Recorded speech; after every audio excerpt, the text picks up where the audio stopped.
JVM, JRE, JDK இந்த 3 கான்செப்டும் தெரியாமல் நீங்கள் ஒரு ஜாவா இன்டர்வியூ அட்டன் பண்ண போகிறீங்க அப்படின்னா நீங்கள் தான் ஒரு கோட்.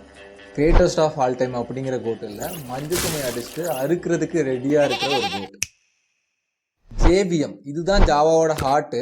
ஆஃப்டர் கம்பைலேஷன் ஜாவா கோட பைட் கோட்லேருந்து மிஷின் கோடா மிஷினுக்கு புரியிற மாதிரி கன்வெர்ட் பண்ணி கொடுக்குறது தான் இதோட பர்பஸு. ஸோ கைண்ட் ஆஃப் டிரான்ஸ்லேட்டர்னு வச்சுக்கலாம் in between Java and the machine. JRE அப்படிங்கிறது ஒரு கண்டெய்னர் மாதிரி. ஒரு ஹியூமன் பாடி ரன் பண்ணுறதுக்கு ஹார்ட் மட்டும் பத்தாது. அதே மாதிரி இந்த கண்டெய்னருக்குள்ளே ஒரு ஜாவா கோட் எக்ஸிக்யூட் ஆகிறதுக்கு என்னெல்லாம் தேவை, Java libraries, Java class files இதெல்லாம் இன்க்ளூட் பண்ணி ஒரு ஜாவா கோட ஒரு மிஷினை ரன் பண்ணுறதுக்கு யூஸ் பண்ணுறது தான் இந்த ஜேஆர்இயோட பர்பஸ். ஃபைனலாக பார்க்க போகிறது JDK. This is for developers. ஒரு டெவலப்பருக்கு ஒரு கோடை ரன் பண்ணணும், ஒரு கோடை பில்ட் பண்ணணும் அப்படின்னா அதுக்கு என்னென்ன தேவை, கம்பைலர், டிபக்கர், ஜேவிஎம், ஜேஆர்இ எல்லாமே தேவை. இது எல்லாத்தையும் இன்க்ளூட் பண்ணி வச்சிருக்கிற ஒரு கிட்டு தான் ஜேடிகே. ஸோ இந்த மாதிரியான இன்ட்ரெஸ்டிங்கான வீடியோஸ்க்கு இந்த சேனலை ஃபாலோ அண்ட் சப்ஸ்கிரைப் பண்ணுங்கள்.